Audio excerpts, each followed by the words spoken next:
মহা ভাগবত কথার পঞ্চম দিনে আমরা এসে উপনীত হয়েছি। ওটাকে বন্ধ করুন,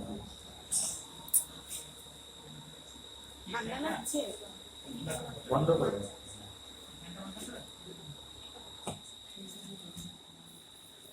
আমরা গতদিন শ্রবণ করেছিলাম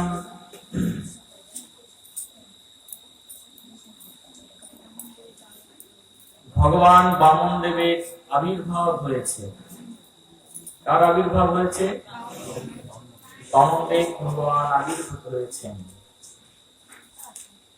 দেবী অদিতি ভগবানকে প্রসন্ন করবার জন্য 12 দিন পয়ব্রত তিনি রেখেছিলেন। 12 দিনের সেই ব্রতের প্রভাবে সাক্ষাৎ ভগবান তিনি ভক্তের মনোরক্ষা করবার জন্য তিনি আবির্ভূত হয়েছেন। কশ্যপ মুনি তিনি ধ্যানস্থ হয়েছেন এবং তার সাধনাও পূর্ণ হয়েছে। সেই সকল কথা আমরা গতদিন শ্রবণ করেছিলাম। আজকে সেই কথার ধারাবাহিকতা অনুসারে আমরা পরবর্তী কথা শ্রবণ করব। এখন আমাদের মাঝে আমরা ভগবান বামন দেবকে পেয়েছি। গতদিনে আমরা দেখেছি যে ভগবান বামন দেব অদিতির কোল আশ্রয় করে তিনি আবির্ভূত হয়েছেন ভক্তের মনোবাঞ্ছা পূর্ণ করবার জন্য। সবাই বলুন বামন দেব ভগবান কি। বামন দেব ভগবান তিনি আবির্ভূত হয়েছেন অদিতির মনোরথ পূরণ করবার জন্য। আজকে অদিতির ভবনে আনন্দ আর আনন্দ। তার কারণ সাক্ষাৎ ভগবান যদি কারোর গৃহে আবির্ভূত হয়, কোন ভক্তের ঘরে যদি ভগবান সাক্ষাৎ এসে আবির্ভূত হয়, তাহলে তার আনন্দের কি আর শেষ থাকে? সেই জন্য অদিতির ঘরে আজকে পরম আনন্দ। শুধু অদিতির ঘরে আনন্দ নয়, শুধু কশ্যপ মুনির মনে আনন্দ নয়, আরো আনন্দ রয়েছে কাদের মনে? ভগবান বামন দেব আবির্ভূত হয়েছেন। আনন্দিত হলেন সব দেব দেবতা বৃন্দ, আনন্দিত হলেন স্বর্গের অধিবাস বৃন্দ, আনন্দিত হলেন গন্ধর্ব কিন্নর বৃন্দ।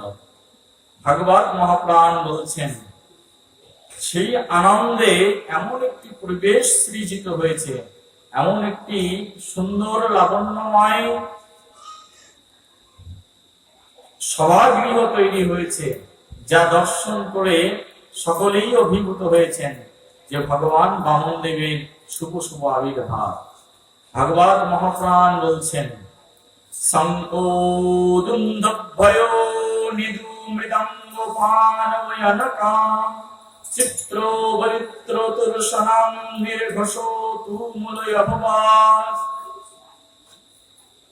ভগবান বামন দেব যখন আবির্ভূত হয়েছেন, তখন শঙ্খ, দুন্দুভি, মৃদঙ্গ, কনক, অনেক সুন্দর সুন্দর বাদ্যযন্ত্রের ঐক্যতান ধ্বনিত হয়েছিল। আর সেই বাদ্যযন্ত্র, বিবিধ বাদ্যযন্ত্রের তুমুল শব্দ সমগ্র প্রকৃতিকে পরম আনন্দ প্রদান করেছিল। কার আবির্ভাবে? সাক্ষাৎ ভগবান বামন দেবের আবির্ভাবে। আর ভগবান বামন দেব যখন আবির্ভূত হলেন, ভাগবত মহাপ্রাণ বলছে ভগবান বামন দেবের আবির্ভাব উপলক্ষে প্রীতাচয়প্সুনাস্য অনিত্যান গন্ধর্ব প্রবরা গুঞ্জতুষ্টুবমূলা দেব মানবাপীতয়গ্নয়ম। ভগবান বামন দেব আবির্ভূত হয়েছেন এই কারণে স্বর্গের যে সকল অপ্সরাগণ রয়েছে, সেই অপ্সরাগণ নৃত্য করেছিলেন, আর শ্রেষ্ঠ গন্ধর্বগণ গান গেয়েছিলেন। আমাদের যেমন লতাজি আছেন আমাদের মাঝে, উনি গান করেন। আবার কোন অপ্সরারা রয়েছেন আমাদের মাঝে, অনেক অপ্সরা রয়েছেন যারা আমাদের স্কুল প্রোগ্রামে কীর্তন করেন, আছে না? তদনুরূপ ভাবে স্বর্গে অপ্সরারা নৃত্য করেন আর গন্ধর্বগণ কি করেন? গন্ধর্বগণ কীর্তন করেন। শ্রেষ্ঠ গন্ধর্বগণ সেখানে উপস্থিত হয়েছিলেন, আর গন্ধর্বগণ সেখানে গান করেছিলেন ভগবান বামনদেবের শুভ শুভ আবির্ভাবের কারণে। এবং মুনি দেবতা মনু পিতৃ অগ্নিদেবগণ ভগবানের প্রসন্নতা বিধানের জন্য স্তব করেছিলেন। ভগবান যখন আবির্ভূত হয় তখন ভগবানের প্রসন্নতা বিধানের জন্য আমাদের কিছু না কিছু করতে হয়। যারা ভগবানের ভক্ত রয়েছেন, ভগবানের প্রসন্নতা বিধানের জন্য ভগবানের ভক্ত কিছু না কিছু অবশ্যই করেন। যিনি ভালো গান জানেন, আমাদের ইস্কন প্রতিষ্ঠাতা আচার্য শ্রী অভয় চরণারবিন্দ ভক্তি বেদান্ত স্বামী প্রভুপাদ বলছেন, যদি তুমি ভালো গান জানবে, তোমার কণ্ঠ সুন্দর রয়েছে, তাহলে ভগবানের প্রসন্নতা বিধানের জন্য তুমি কি করবে? তুমি গান করবে। যে ব্যক্তি গান করতে জানে না, তাহলে তিনি কি করবেন? যে ব্যক্তি গান গাইতে জানেন না, তিনি ভাগবত কথা কীর্তন করবেন, কৃষ্ণ কথা কীর্তন করবেন। আচ্ছা, যে ব্যক্তি কৃষ্ণ কথাও বলতে জানেন না, তাহলে কি করবেন? তাহলে তিনি কমসে কম সেই ভগবানের স্তব করবেন, স্তুতি করবেন। যে ব্যক্তি স্তুতিও জানে না, সেই ব্যক্তি কি করবেন না, তিনি পুষ্প নিয়ে অন্তত ভগবান কৃষ্ণের চরণে, ভগবানের চরণে পুষ্প নিবেদন করবেন। অথবা ভক্তরা ভগবানকে আরতি নিবেদন করবেন, ধূপদীপ নিবেদন করবেন, এভাবে ভগবানের প্রসন্নতা বিধান করবেন। যার যেমন সামর্থ্য রয়েছে, সে সেই সামর্থ্য অনুসারে ভগবানের প্রসন্নতা বিধানের জন্য চেষ্টা করবেন। যিনি ভালো মৃদঙ্গ বাজাতে জানেন, তিনি ভালো মৃদঙ্গ বাজাবেন। যিনি করতাল বাজাতে জানেন, তিনি করতাল বাজাবেন। যিনি নৃত্য করতে জানেন, তিনি ভগবানের প্রসন্নতা বিধানের জন্য নৃত্য করবেন। অর্থাৎ ভগবান জন্মগ্রহণ করেছেন, ভগবান আবির্ভূত হয়েছেন, ভক্তের হৃদয় থাকবে আনন্দে পরিপূর্ণ। ভগবান আবির্ভূত হয়েছেন অর্থাৎ ভক্ত কখনো নিরানন্দময় থাকবে না। যেদিন যেদিন ভগবান পৃথিবীতে আবির্ভূত হবেন, সেই দিনটি ভক্তদের জন্য অত্যন্ত উল্লেখযোগ্য সময় বলে বিবেচিত হবে। অর্থাৎ সেই দিনগুলোতে ভক্তরা খুব আনন্দ করবেন, কারণ আমার প্রভু আজকের এই দিনে কি হয়েছেন? আবির্ভূত হয়েছেন। যার কোনো যোগ্যতা নেই সে কি করবে? যার কোনো যোগ্যতা নেই সে শুধুমাত্র ভগবানের কথা শ্রবণ করবেন। আরে যার কান নেই, শ্রবণ করতে জানে না, সে কি করবেন? তো চোখ দিয়ে দর্শন করবেন। আরে চোখও নেই, কানও নেই, কোনো কিছুতেই অ্যাক্টিভ নেই, সব ইনঅ্যাক্টিভ। আরে শরীরটা আছে, শরীরটা নিয়ে সেখানে গিয়ে ভক্তের চরণ ধুলিতে তিনি গড়াগড়ি দেবেন, বলে নিতাই গৌর প্রেমানন্দে হরি হরি। ভগবানের আবির্ভাবের দিন, ভগবান যখন আবির্ভূত হবে, তখন বিভিন্ন ভাবে ভগবানকে সন্তুষ্ট করা যায়। যার ধন আছে তিনি ধন দিয়ে ভগবানের সেবা করবেন, যার ধন নেই তার গুণ দিয়ে তিনি ভগবানের সেবা করবেন। কোনো না কোনো ভাবে আমাদের অবশ্যই ভগবানের সেবা করতেই হবে। আর এই শিক্ষা আমাদের ভাগবত শাস্ত্র প্রদান করেছেন। এখানে মুনি দেবতা মনু পিতৃগণ অগ্নিদেবগণ যারা রয়েছেন, তারা ভগবানকে স্তব করে ভগবানের সন্তুষ্ট করেছেন, ভগবানকে সন্তুষ্টি প্রদান করেছেন। এইভাবে ভগবানকে এক একজন ভক্ত এক এক ভাবে সন্তুষ্টি প্রদান করেছেন। কেন শাস্ত্র বলছে, সিদ্ধ বিদ্যাধর কিংপুরুষ কিন্নর চরণ যক্ষ রক্ষ সুপর্ণ শ্রেষ্ঠ ভুজঙ্গ দেবতাদের অনুচারগণ ভগবানের মহিমা কীর্তন করে নৃত্য করতে করতে অদিতির আশ্রমে পুষ্প বর্ষণ করেছেন, পুষ্প বাড়ি সেখানে দান করেছেন। ভগবান বামনদেব যখন আবির্ভূত হয়েছেন, তখন সব সিদ্ধ বিদ্যাধরগণ কিংপুরুষগণ কিন্নর চারণ যক্ষ রাক্ষস রাক্ষস জাতি তারাও এসেছেন ভগবানের আবির্ভাব দর্শন করবার জন্য। আর ভগবানকে দর্শন করে তখন তারা পুষ্প বৃষ্টি করেছেন। ওই যে কিছু না পারলে অন্তত কি করা উচিত? অবশ্যই ভক্তদের কর্তব্য যে ভগবানের আবির্ভাবে একটু পুষ্প বৃষ্টি অবশ্যই করা উচিত। তখন সেই অদিতির আশ্রমে বিশাল পুষ্প বৃষ্টি হলো, কারণ সাক্ষাৎ ভগবান সেখানে কি হয়েছেন, ভগবান সেখানে আবির্ভূত হয়েছেন। আর ভগবান আবির্ভূত হলেন, চারিদিকে আনন্দ ছড়িয়ে পড়লো, দেবতাগণ আনন্দিত হলো, অলিকুল বাতাস সবাই আনন্দ লাভ করলেন। সে পরম আনন্দে দিনগুলো অতিবাহিত হচ্ছে। ভগবান আবির্ভূত হয়েছেন, অদিতি মহারানীর মনে আনন্দ, কশ্যপ মুনির মনে আনন্দ, সকলের মনে আনন্দ।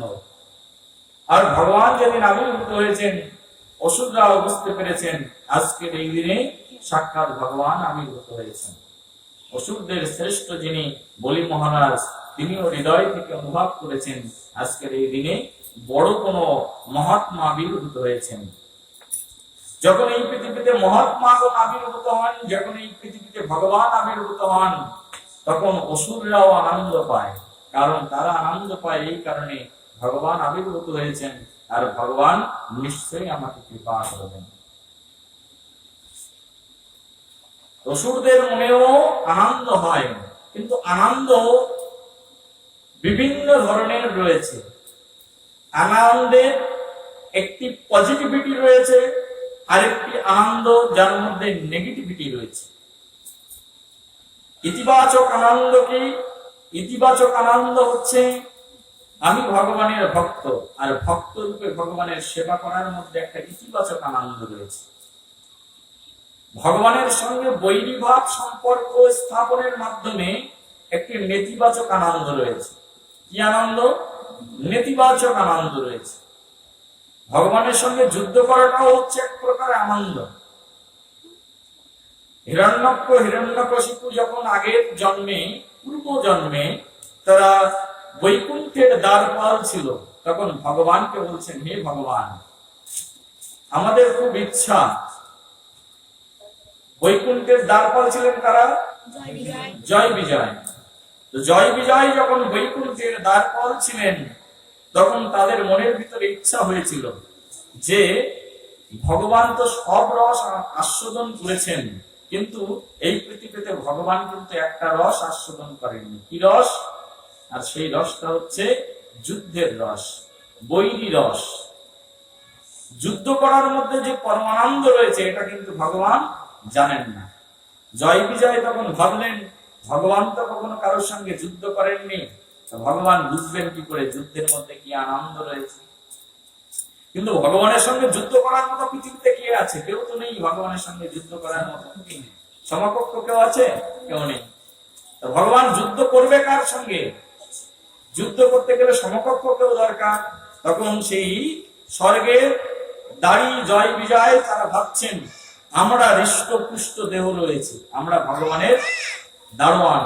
অর্থাৎ যদি ভগবানের সঙ্গে যুদ্ধ করার কারোর ক্ষমতা থাকে, সে শুধুমাত্র আমাদের মধ্যেই সেই ক্ষমতা নিহিত রয়েছে। আর এই কথা চিন্তা করে, বাচ্চাটাকে শোনা কিনা, এই কথা চিন্তা করে সেই জয় বিজয় তখন ভগবানকে আনন্দ প্রদান করতে চাইলেন। কি আনন্দ? না, যুদ্ধের মধ্যে যে আনন্দ রয়েছে সেই আনন্দ প্রদান করতে চাইলেন। এবং সেখানে এসে উপস্থিত হয়েছিলেন, কে উপস্থিত হয়েছিলেন? না, চতুষ্কুমারগণ। আর চতুষ্কুমারগণ যেহেতু তারা মহন্ত ছিলেন, আর মহন্ত যারা থাকেন, মহৎ ব্যক্তি যারা থাকেন, তারা কিন্তু ভক্তের হৃদয় বুঝতে পারেন। চতুষ্কুমারগণ সাধারণ কেউ ছিলেন না, তারা ছিলেন ত্রিকালজ্ঞ। চোখের দিকে তাকিয়ে তার ভূত ভবিষ্যৎ সবকিছু বলে দিতে পারতেন চতুষ্কুমারগণ। চতুষ্কুমারগণ যখন এসে দেখলেন এদের মনের মধ্যে অহংকার আছে। কি অহংকার? না, তারা ভগবানের সমকক্ষ বলে মনে করে এবং সাধুদেরকে সম্মান প্রদান করেন না। তখন সেই চতুষ্কুমারগণ সেই জয় বিজয়কে অভিসম্পদ প্রদান করলেন। অভিসম্পদ প্রদান করলেন, কিন্তু অভিসম্পদটা কিন্তু মেন নয়, তাদের মনের আকাঙ্ক্ষাটাই হচ্ছে মেন বিষয়। বৈকুণ্ঠে থেকে, বৈকুণ্ঠে অবস্থান করে, ভগবানের সন্নিকটে অবস্থান করে কেউ যদি কোনো বাসনা করে, সেই বাসনা কখনোই অপূর্ণ থাকে না। ভগবানের কাছে রয়েছি, তো গোলক বৃন্দাবনে রয়েছে কি? তো সেখানে রয়েছে ডিজায়ার ট্রি, অর্থাৎ কল্প বৃক্ষ রয়েছে। কি রয়েছে? কল্প বৃক্ষ রয়েছে সেই গোলক বৃন্দাবনে। আর সেই কল্প বৃক্ষের কাছে, কল্প বৃক্ষের নিচে দাঁড়িয়ে কোন ব্যক্তি মনে কোনো বাসনা করবে, সেই বাসনা অবশ্যই পূর্ণ হয়ে যাবে। আর বৈকুণ্ঠে দাঁড়িয়ে যদি মানুষ মনে মনে কোনো বাসনা করে, তাও সেই বাসনা তার পূর্ণ হয়ে যায়। যেহেতু জয় বিজয় বৈকুণ্ঠের দ্বারে দাঁড়িয়ে সেই কল্পবৃক্ষের নিচে দাঁড়িয়ে বাসনা করেছেন, সেই জন্য তার বাসনা অবশ্যই পূর্ণ হয়েছে বলে তাই গৌর প্রেমানন্দে। তদনুরূপ ভাবে আমাদের এই জগতে একটা কল্পবৃক্ষ রয়েছে। একটা কল্পবৃক্ষ তো সেই গোলক বৃন্দাবন বৈকুণ্ঠ লোকে রয়েছে, আর একটা কল্পবৃক্ষ এই পৃথিবীতে রয়েছে। আর সেই কল্পবৃক্ষ আপনি যেখানেই যাবেন সেখানেই মোটামুটি আপনি পেয়ে যাবেন। এই পৃথিবীতেও কল্পবৃক্ষ রয়েছে, জানেন কি? এই পৃথিবীতে কল্পবৃক্ষ কোথায় রয়েছে? একটা কল্পবৃক্ষ রয়েছে বৈকুণ্ঠে। বৈকুণ্ঠের কল্পবৃক্ষের নিচে দাঁড়িয়ে কেউ মনে মনে ভাবছে আমি রসগোল্লা খাবো, তাহলে রসগোল্লার সমুদ্র তার সামনে চলে আসবে। ভাগবত শাস্ত্রে বর্ণনা করা আছে, বৈকুণ্ঠে কেউ গেল, আর বৈকুণ্ঠে যাওয়ার পরে তার মনে হলো আমি এখন ক্ষীর খাবো। কি খাবো? ক্ষীর খাবো। আর ক্ষীর খাওয়ার বাসনা যখন বৈকুণ্ঠে বসে কেউ করবে, ক্ষীরের সমুদ্র তার সামনে এসে আবির্ভূত হয়ে যাবে। বৈকুণ্ঠে বসে কেউ যদি বাসনা করেন যে আমি এখন একটা স্বর্ণ পালঙ্কের উপরে ঘুমাবো, বিশাল স্বর্ণ পালঙ্ক তার সম্মুখে এসে দাঁড়িয়ে পড়বে, স্থায়ী হয়ে যাবে।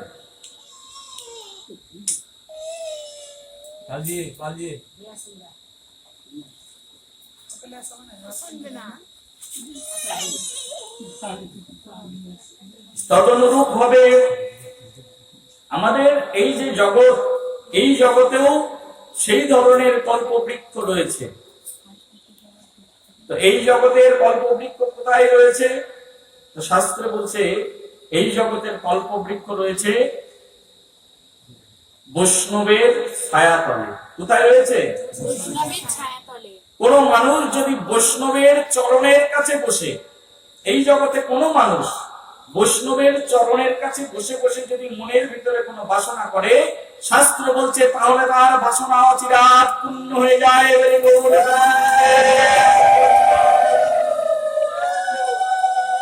একটা কল্পবৃক্ষ সেই বৈকুণ্ঠে রয়েছে, আরেকটি কল্পবৃক্ষ বৈষ্ণব চরণে নিহিত রয়েছে। বৈকুণ্ঠের কল্পবৃক্ষের ছায়া, বৈকুণ্ঠে রয়েছে একটা কল্পবৃক্ষ, আর চতুষ্কুমার 4টে কল্পবৃক্ষ। তাহলে 5টা কল্পবৃক্ষের সম্মুখে জয় বিজয় দাঁড়িয়ে আছেন, 5টা গাছের নিচে দাঁড়িয়ে আছেন। একটা গাছের নিচে বসে যদি প্রার্থনা করেন তাহলে তো তার এমনিতেই ফল লাভ হয়। আর যদি 5 স্টার অর্থাৎ 5 জন কল্পবৃক্ষ সেখানে আছে, 5টা কল্পবৃক্ষের নিচে বসে বসে যদি কেউ মনের বাসনা করেন, সেই মনের বাসনা কি কখনো অপূর্ণ থাকে? সেই মনের বাসনা অচিরাত পূর্ণ হয়ে যায়। তদনুরূপ ভাবে এই যে ভাগবত আসর, এখানে অনেকগুলো কল্পবৃক্ষ রয়েছে, আর এই ভাগবত আসরে বসে বসে কারোর মনের ভিতরে যদি কোনো বাসনা তৈরি হয়, তার সেই বাসনাও পূর্ণ হয়ে যায়।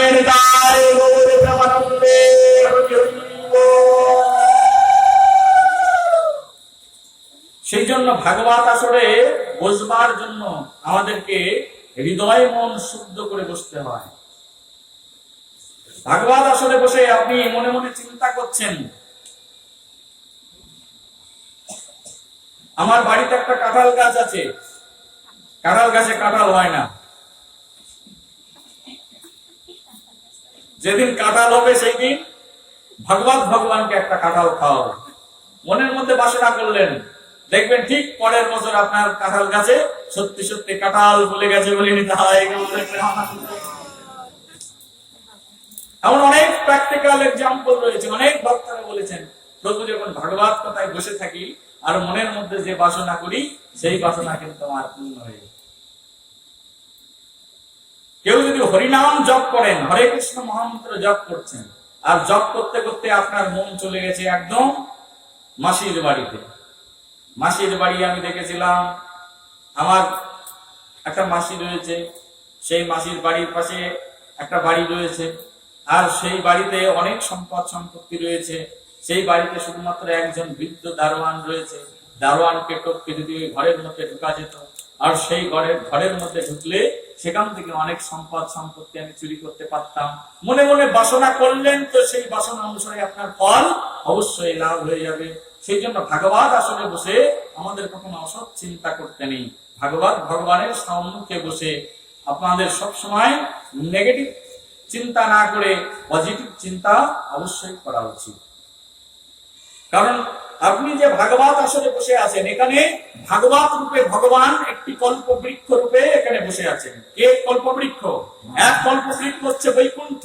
যেখানে ভগবান থাকেন সেখানে কি থাকে? তো ভগবান বলছে আমি কোথাও একা একই যায় না। কে কোথাও যায় না একাকি? ভগবান। ভগবান বলছেন আমি কোথাও একা একা যায় না। আমি যখন যাই তখন আমার সঙ্গে সঙ্গে কারা যায়? আমার সঙ্গে সঙ্গে আমি যেখানে যাই সেখানে বৈকুণ্ঠ আমার সঙ্গে গিয়ে উপস্থিত হয়ে যায় বলে গৌর প্রেমানন্দে। আমাদের আচার্য প্রাণ বলছেন সপার্ষদ শিরোধাম সহ অবতারী অত্যন্ত দুর্লভ প্রেম পরিবারে দান শিখায় শরণাগতি ভক্তের প্রাণ। সপার্ষদ শিরোধাম সহ অবতারী। ভগবান যেখানে অবতীর্ণ হন, ভগবান যেখানে আসেন, তিনি পার্শ্বদেরকে সেখানে নিয়ে আসেন। অর্থাৎ যেখানে কৃষ্ণ আসেন সেখানে শ্রীমতী রাধারানী নিশ্চয়ই আসেন। যেখানে কৃষ্ণ আসেন সেখানে ললিতা সখী বিশাখা সখী অবশ্যই আসেন। যেখানে কৃষ্ণ আসেন সেখানে অনঙ্গ মঞ্জুরি আদি মঞ্জুরিগণ অবশ্যই আসেন। যেখানে মঞ্জুরিগণ আসেন সেখানে গোপীবৃন্দ অবশ্যই আছেন। আর যেখানে গোপীবৃন্দ রয়েছে সেখানে মুনি ঋষিগণ অবশ্যই রয়েছেন। অর্থাৎ যেখানে ভগবানের কথা কীর্তন হয় সেখানে সাক্ষাৎ ভগবান এসে আবির্ভূত হন। আর ভগবান যখন কোথাও এসে আবির্ভূত হন, ভগবানের সঙ্গে সঙ্গে ভগবানের ধামও সেখানে এসে উপস্থিত হয়ে যায়। যেখানে ভগবানের ধাম উপস্থিত হয়ে যায় সেখানে অবশ্যই কল্প বৃক্ষ এসে উপস্থিত হয়ে যায়। সেই জন্য যেখানে ভাগবত কথা কীর্তন হয় আর সেখানে অভিন্ন বৈকুণ্ঠ অভিন্ন বৃন্দাবন সেখানে তৈরি হয়ে যায়। আর সেই অভিন্ন বৃন্দাবনে বসে বসে আপনি যা মনের বাসনা করবেন, আপনার সেই মনের বাসনা এ জন্মে না হোক পরের জন্মে না হোক 10 জন্ম পরে, 10 জন্ম পরে না হোক 50 জন্ম পরে, একদিন না একদিন আপনার সেই মনোবাঞ্ছা অবশ্যই পূর্ণ হয়ে যাবে বলে তাই গৌর প্রেমানন্দে হরি হরি বল। দেখেছি না আমরা ছোটবেলায় ছেলেরা রাস্তাঘাটে বালি নিয়ে ধুলো নিয়ে তারা এরকম খেলার ঘর তৈরি করতো। হ্যাঁ, খেলার ঘর তৈরি করে সে হয়তো বালি দিয়ে একটা খেলার ঘর বানানো। আবার কিছুক্ষণ পরে তার মন চেঞ্জ হয়ে গেল, সঙ্গে সঙ্গে সেই বালির ঘর কিন্তু আবার সে কি করে দিল? ভেঙে দিল। ভাগবত কথা কিন্তু সেই বালির ঘরের মতো ক্ষণস্থায়ী ঘর নয়। ভাগবত আসর সেই জায়গা নয়। এখানে আপনি আসলেন, ইচ্ছা খুশি মতো ঘর বানালেন, আবার ইচ্ছা খুশি মতো ভেঙে দিলেন, এমন ঘর কিন্তু ভাগবত আসর নয়। ভাগবতের আসর হচ্ছে এমন একটি স্থান, এখানে মনে মনে আপনি যে ঘর তৈরি করবেন সেই ঘরের মধ্যেই আপনাকে বাস করতে হবে বলি গৌর প্রেমানন্দে হরি হরি বল। সেই জন্য ভাগবত আসলে ভাগবত কথা যখন শ্রবণ করতে বসবো, ভাগবত বেদীর সম্মুখে যখন সংকল্প করে বসবো, তখন আমাদের মনটাকে অবশ্যই কৃষ্ণ চরণে সমর্পণ করে দিতে হবে। আর বাসনা যেন এমন থাকে, শুদ্ধ সাত্বিক বাসনা যেন থাকে, হে প্রভু আমি জন্ম জন্মান্তরে শুধু তোমার সেবা করতে চাই। হে প্রভু আমি যেখানেই জন্মগ্রহণ করি, যে জন্মেই যায় না কেন, জন্মে জন্ম যেন প্রভু তব নাম গুণ গাই। নিজ গুণ কর্ম দেশে যে যে জন্ম পাই, সেই সেই জন্মে প্রভু যেন তব নাম গুণ গাই। আমাদের আচার্য ঠাকুর লিখেছেন নিজের গুণ এবং কর্ম অনুসারে আমি যেখানেই জন্ম পাই না কেন, সেই জন্মেই যেন হে প্রভু আমি তোমার সেবা করতে পারি, তোমার নাম গুণগান কীর্তন করতে পারি। আমাদের এই বাসনা থাকা উচিত। ভাগবত আসরে এসে আমাদের বাসনা থাকা উচিত, হে ভাগবত ভগবান কৃপা করো যেন তোমাকে হৃদয়ে গ্রহণ করতে পারি। ভাগবত কথা শ্রবণ করি, কিন্তু ভাগবত কথা আমার হৃদয়ের মধ্যে প্রবিষ্ট হয় না, হৃদয়ের মধ্যে যায় না, প্রবিষ্ট হয় না। আমার হৃদয়ের মধ্যে ভাগবত ভগবান প্রবিষ্ট কেন হয় না? আমার হৃদয় দেশে ভাগবত ভগবান স্থায়ী রূপে কেন থাকেন না? তার কারণ হচ্ছে আমি ভাগবত ভগবানের আশ্রয়ে আছি, ভাগবত ভগবানকে আস্বাদন করছি, কিন্তু আমার হৃদয় দেশে ফুটো রয়েছে। কোন থালা যদি ফুটো থাকে আর তার মধ্যে যদি আপনি এখন শরবত ঢালেন, শরবত কি থালার মধ্যে থাকবে? অবশ্যই নিচে দিয়ে গড়িয়ে পড়বে। তো সেই জন্য যদি থালা ফুটো থাকে আমাদের কর্তব্য কি? তো সেখানে একটু রিপু করে নিন নাকি?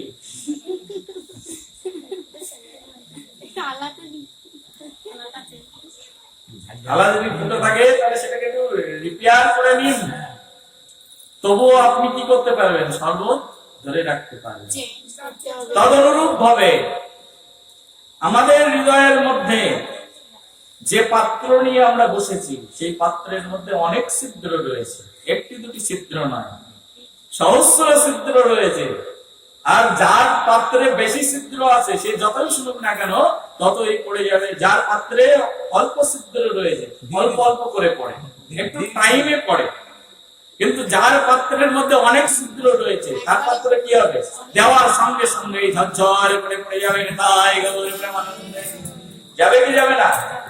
এখনই শুনলো ভাগবত কথা, একদম 1 ঘন্টা সেটে ভাগবত কথা শোনার পরে তখন যদি বলা হয় যে প্লিজ কৃপা করে আপনি একটা জপের মালা গ্রহণ করুন, না, গ্রহণ করবেন না। কারণ যা শুনেছিলাম তা এবারে ছচ্ছর করে পড়ে গেছে। নিতাই গৌর প্রেমানন্দে।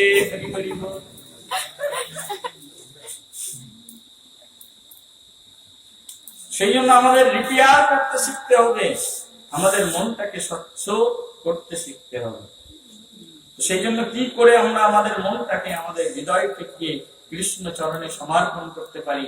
এখানে আমরা দেখেছি দিতি মহারানী, অদিতি মহারানী। অদিতি মহারানী কত দিন ধরে সাধনা করেছেন? 12 দিন ধরে পয়ঃব্রত করেছেন। আর 12 দিনের পয়ঃব্রত করবার পরে সাক্ষাৎ ভগবান তার উপরে কি হয়েছেন? সন্তুষ্ট হয়েছেন। ভগবানকে লাভ করা কি অত সহজ? হে ভগবান তুমি আমার মনের বাসনা পূর্ণ করো বললেই কি ভগবান আমার মনের বাসনা পূর্ণ করবে? একবার কোন এক গ্রামে গেছি ভগবানের কথা বলবার জন্য। তো আমাদের প্রচার ক্ষেত্রে গেছি, কংগ্রেগেশন প্রিচিং। এক ভক্তকে বলছি, আরে এখানে প্রতিদিন প্রত্যেক সপ্তাহে একদিন করে ভগবত গীতার উপরে পাঠ হচ্ছে, চলো চলো ভগবত কথা শুনবো। ঠিক আছে, চলুন চলুন প্রভু, আপনারা এসেছেন যখন একটু কৃষ্ণ কথা শুনুন। প্রথম দিন শোনার পরে দ্বিতীয় দিন আবার সেই গ্রামে সেখানে গেছি। যাওয়ার পরে বলছি, কি গো আজকে ভগবানের কথা শুনতে যাবে না? টাইম হয়ে গেছে, চলো চলো। বলছে না না না, ভগবানের কথা শুনতে যাও না। কেন, কি হয়েছে? না, ভগবানের কথা গতদিন আপনার কথা শুনে আপনার পাশে গিয়ে বসলাম, সুন্দর করে মন দিয়ে, প্রেম দিয়ে, ভালোবাসা দিয়ে কৃষ্ণের কথা শুনলাম, আর আপনি বাড়ি থেকে চলে গেলেন। আর সঙ্গে সঙ্গে তার পরের দিন আমার স্বামী হাসপাতালে ভর্তি হলো। কৃষ্ণ কথা শুনে যদি কৃষ্ণ হাসপাতালে ভর্তি করে রাখে, তাহলে কৃষ্ণ কথা শুনে আমার লাভটা কি? বলেন তাই শুনলাম ভগবানের কথা, ভাগবত কথা, কিন্তু তারপরের দিন আমার স্বামী হাসপাতালে ভর্তি হয়ে গেল। তাহলে কি লাভ আছে ভগবানের কথা শুনে? ভগবানকে এত ডাকলাম, ও ভগবান আমাকে রক্ষা করো, ও ভগবান আমাকে রক্ষা করো, কিন্তু ভগবান আমাকে রক্ষা করলেন না। আমার স্বামীর পিছনে 1 সপ্তাহে প্রায় 30,000 টাকার মতো খরচ হয়েছে। এই টাকা কি আপনি দেবেন? তখন আমি বললাম, যত দোষ কিসের? যত দোষ সব নন্দ ঘোষ। যত দোষ সব কিসের হয়ে গেল? ভাগবতে দোষ হয়ে গেল।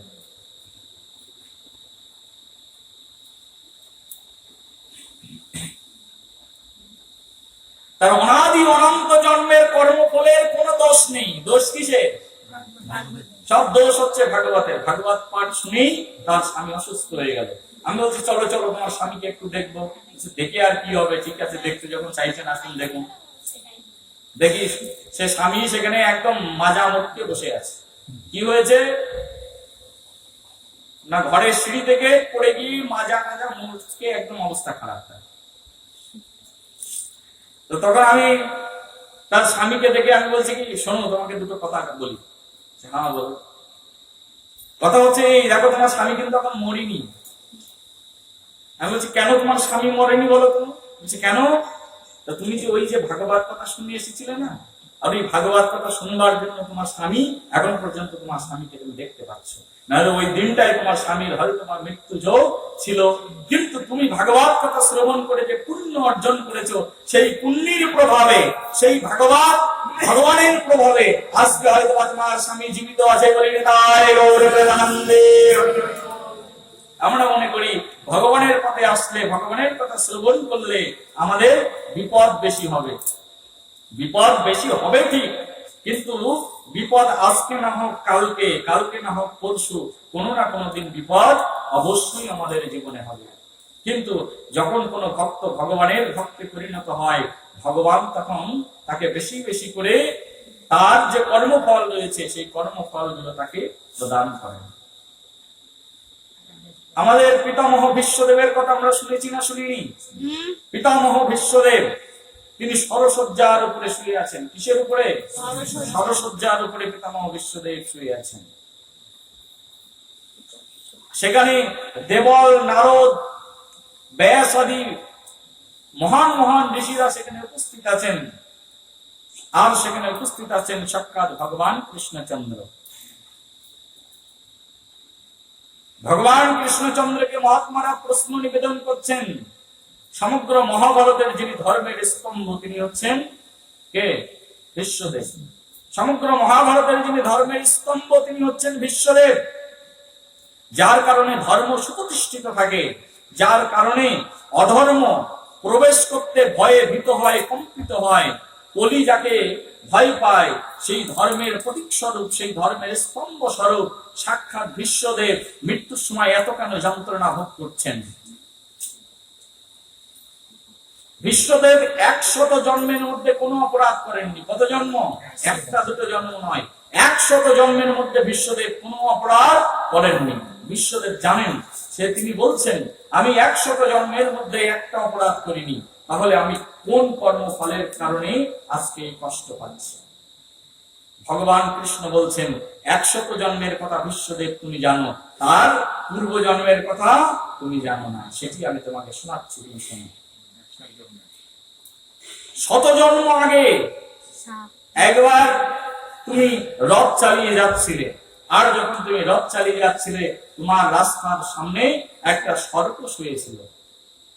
আর সেই সর্প তখন সে রোদে সে তার তাপ গ্রহণ করছিল, দৈহিক টেম্পারেচার সেখান থেকে গ্রহণ করছিল।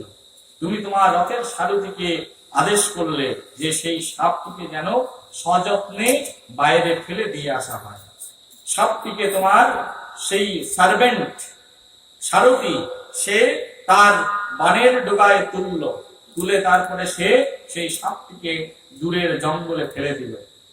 আর সেই সাপটিকে যে জঙ্গলের মধ্যে ফেলে দিয়েছিল সেখানে অসংখ্য কাঁটা ছিল, আর সেই সাপটি সেই কাঁটার উপরে সেখানে গিয়ে পড়েছিল। আর সেই সাপের গায়ে অজস্র কাঁটা বিদ্ধ হয়েছিল। সেই সাপ তখন যন্ত্রণায় ছটফট করতে করতে মৃত্যুবরণ করেছিল। আর সেই সর্পটি যখন যন্ত্রণায় ছটফট করতে করতে মৃত্যুবরণ করে, তখন সেই কর্মফল তোমার ভিতরে এসে বর্তেছিল। কিন্তু 100 জন্ম আমি তোমাকে সেই কর্মফল কেন দিইনি জানো তো? তখন বিশ্বদেব বলছে সে তো অনেক জন্ম আগের কথা, পরের জন্মেই আমাকে এই কর্মের ফল দিয়ে দিতে পারতে, এখন কেন দিচ্ছ? তখন কৃষ্ণ বলছে যেহেতু তুমি 100 জন্ম ধরে আমারই ভক্ত, আর আমি চাই না যে আমার ভক্ত অনেক বেশি কষ্ট পায়। আমি পরম পুরুষোত্তম কৃষ্ণচন্দ্র রূপে দাপর যুগে আবির্ভূত হয়েছি।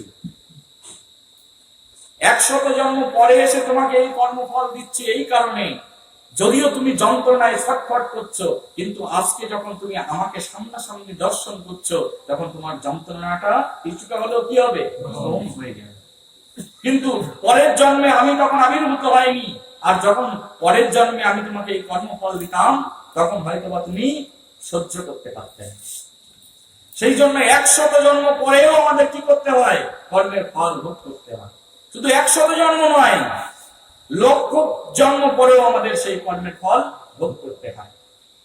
যখন কোন মানুষ কৃষ্ণ ভক্ত হয়, কি হয়, কৃষ্ণ ভক্ত হয়, আমাদের কোটি কোটি জন্মের অনেক পাপ কর্মফল রয়েছে। কত কোটি কোটি জন্মের অসংখ্য পাপ কর্মফল রয়েছে।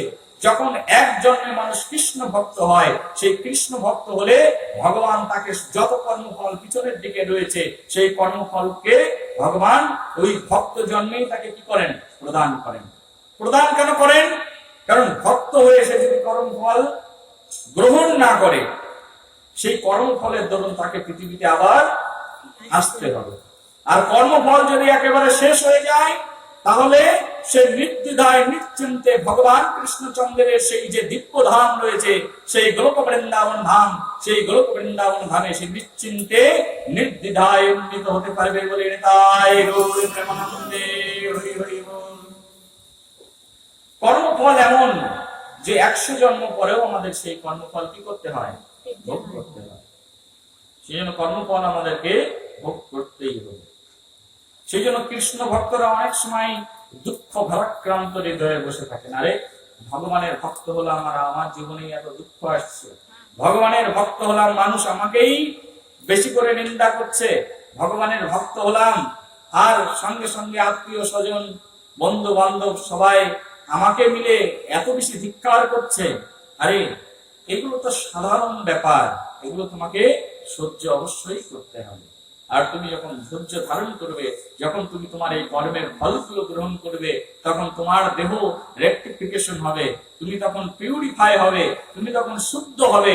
আর যখন তুমি শুদ্ধ হবে, বিশুদ্ধতায় তোমার দেহ হৃদয়ে মন যখন পরিপূর্ণ হয়ে যাবে, সেই বিশুদ্ধ সত্যে তুমি অধিষ্ঠিত যখন হবে, শুদ্ধ সত্যে তোমার গুণ যখন অধিষ্ঠিত হয়ে যাবে, তখন শুধুমাত্র তুমি সেই পরম পুরুষোত্তম ভগবান কৃষ্ণচন্দ্রের ভজন করতে পারবে।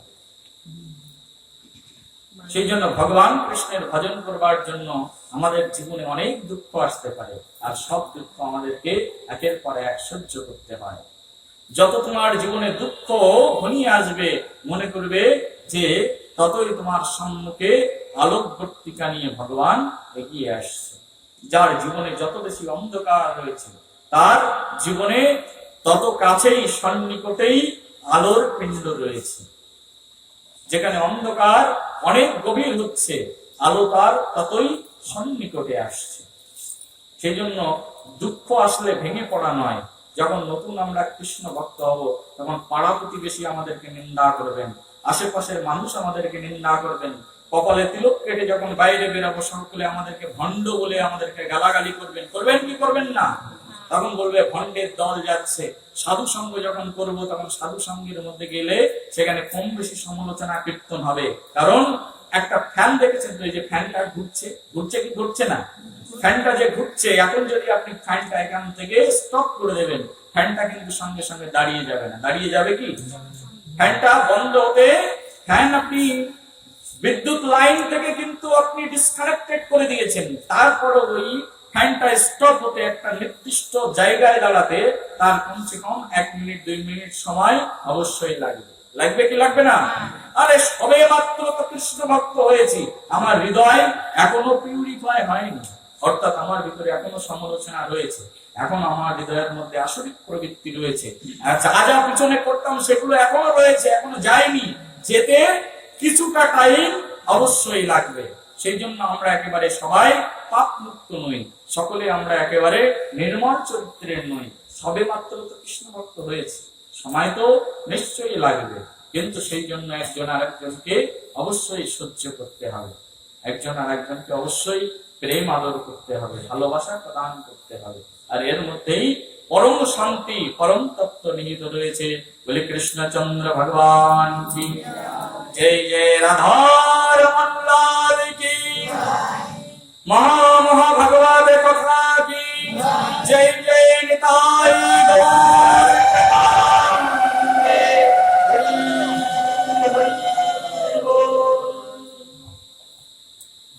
সেই জন্য আমাদের সাধনায় সুনিপুণ হওয়ার শিক্ষা শিল প্রভুপাদ আমাদেরকে প্রদান করেছেন।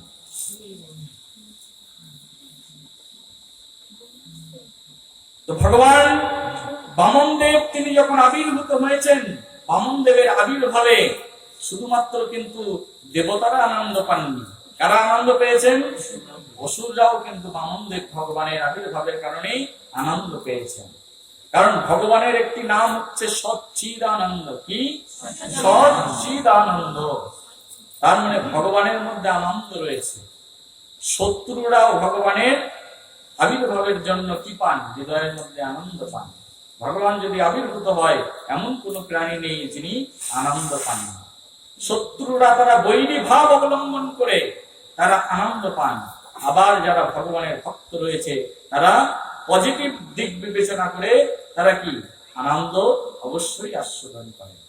যেন ভগবান যেখানে আবির্ভূত হবেন, ভগবান যেখানে প্রকাশিত হবেন, সেখানে আনন্দ অবশ্যই হবে। যেমন মনে করুন এখানে আমরা বসে বসে কি করছি? ভাগবত কথা কীর্তন করছি। এই গ্রামের প্রত্যেকটা মানুষের কিন্তু মনের মধ্যে আনন্দ হচ্ছে। হচ্ছে কি হচ্ছে না? হ্যাঁ, এমন কোন মানুষ নেই তার মনের মধ্যে আনন্দ হচ্ছে না। কারণ ভগবান আবির্ভূত হয়েছেন 7 দিনের জন্য এই বাড়িতে, অর্থাৎ এখানে সকলের আনন্দ হচ্ছে।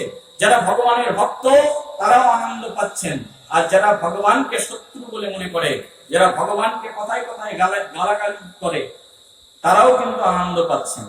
ভগবানের ভক্ত বিরোধী যারা রয়েছে তারাও আনন্দ পাচ্ছেন, আবার ভগবান বিরোধী যারা রয়েছে তারাও আনন্দ পাচ্ছে। ভগবানের ভক্ত আনন্দ পাচ্ছে কেন? না ভগবানের কথা শ্রবণ করতে যেতে পারবো, ভগবানকে নিয়ে আনন্দ করতে পারবো। আবার যারা ভগবানের ভক্ত নয়, অভক্ত, তারা আনন্দ পাচ্ছে কেন? এই যে বৈষ্ণবরা শুরু করেছে 5-7 দিন ধরে চলবে, আর 5-7 দিন ধরে বৈষ্ণবদের সমালোচনা আমরা বেশি করে করতে পারবো। আনন্দ পাচ্ছে কি পাচ্ছে না? 7 দিন আমাদের একেবারে ঘুমটুম সব কামাই হয়ে যাবে, আমাদের অবস্থা খারাপ হয়ে যাবে, ছেলে মেয়ে লেখাপড়া বন্ধ হয়ে যাবে। পাশের বাড়ির লোকেদের সঙ্গে কিছু না কিছু গল্প করতে পারবো, বৈষ্ণবদের নিন্দাবন্ধ করতে পারি। তারাও আনন্দ পাচ্ছে, কারণ ভগবান আবির্ভূত হয়েছেন, ভগবানের কথা আলোচনা হচ্ছে। সব শ্রেণীর মানুষ কিন্তু ভগবানকে নিয়ে কি করেন? আনন্দ করেন। করেন কি করেন না? বুঝতে পারছো আমার কথা? প্রেম সে বলো হরে কৃষ্ণ হরে কৃষ্ণ কৃষ্ণ কৃষ্ণ হরে হরে হরে রাম হরে রাম রাম রাম হরে হরে। শিল প্রভুপাদ কি আনন্দময় সচ্চিদানন্দ ভগবান কি। সেই জন্য ভগবানের আরেকটি স্বরূপের নাম কি? সচ্চিদানন্দ স্বরূপ। অর্থাৎ ভগবান তিনি হচ্ছেন আনন্দময়। সেই পরমানন্দময় ভগবান, পরমানন্দ মাধব কৃষ্ণচন্দ্র, তিনি আজকে যখন অদিতির অঙ্কদেশকে অবলম্বন করে তিনি বামন ভগবান রূপে আবির্ভূত হয়েছেন, তখন চারিদিকে আনন্দের রোল পড়ে গেল। আর চারিদিকে এত আনন্দ হতে থাকলো, সবাই আনন্দে তখন তারা এক একজন ভগবানকে দর্শন করবার জন্য এক একটি বস্তু নিয়ে সেখানে আসতে থাকলেন। কিছুদিন পরে ভগবান আস্তে আস্তে বড় হয়ে যেতে থাকলেন। বামন ভগবান যখন একটু বড় হলেন, তখন বামন ভগবান তিনি ব্রাহ্মণ কুলে যেহেতু আবির্ভূত হয়েছেন, সেই জন্য তার উপনয়ন সংস্কার করা হলো। কিসের সংস্কার? উপনয়ন সংস্কার করা হলো। আর যখন সেই উপনয়ন সংস্কারের অনুষ্ঠান সেখানে করা হলো, বলা হচ্ছে বামন ভগবানের উপনয়ন সংস্কার এমন হয়েছিল যা ব্রাহ্মণদেরকে অত্যন্ত আনন্দ প্রদান করে থাকে। যে বামন ভগবানের উপনয়নের কথা কেউ যদি শ্রবণ করে, ব্রাহ্মণদের নবগুণের পুষ্টির শক্তি সহস্র গুণে বৃদ্ধি পেয়ে যায়। বামন ভগবান তিনি যে উপনয়ন সংস্কার করেছিলেন, খুব আনন্দ আস্বাদনীয় সেই উপনয়ন সংস্কারের কথা। বামন ভগবানের উপনয়ন অনুষ্ঠান হচ্ছে কিভাবে, তা ভাগবত মহাপুরাণ বলছে। তস্যৈ উপনীয়মানস্য সাবিত্রীমে সবিতায় ব্রবীত বৃহস্পতি ব্রহ্মসূত্রম মেখলম কশ্যপ অদদাত। বামন ভগবানের সেই উপনয়নের সময় স্বয়ং সূর্যদেব গায়ত্রী মন্ত্র উপদেশ করেছিলেন। যে গায়ত্রী মন্ত্র করা হয়, সেই গায়ত্রী মন্ত্র কে দিলেন? সূর্যদেব। সাক্ষাৎ সূর্যদেব এসে ভগবানকে কি করলেন? গায়ত্রী মন্ত্র প্রদান করলেন। এবং কশ্যপ মুনি মেখলা প্রদান করেছিলেন। মেখলাম মানে হচ্ছে সূত্র, যে উপবীতের যে সূত্র থাকে না, সুতা, সুতা যেটা উপবীত ধারণ করে ব্রাহ্মণ। হ্যাঁ, পৈতা, পৈতা বলে, ভালো বাংলা পৈতা। হ্যাঁ, তখন কশ্যপ মুনি তাকে সেই মেখলা বা পৈতা তাকে দান করলেন। আর কি বলছেন? দদৌ কৃষ্ণ যোজিনাম ভূমি দণ্ডম সমাবনস্পতি কৌপিন্নৎসদনম মাতা দৌ সত্রম জগতোপতে। পৃথিবী তখন তাকে কৃষ্ণ জিন দান করলেন এবং বনস্পতি চন্দ্রদেব তাকে ব্রহ্মদণ্ড দান করেছিলেন। যে একজনের হাতে যে ব্রহ্মদণ্ড থাকে, সেই ব্রহ্মদণ্ডকে দান করেছিলেন।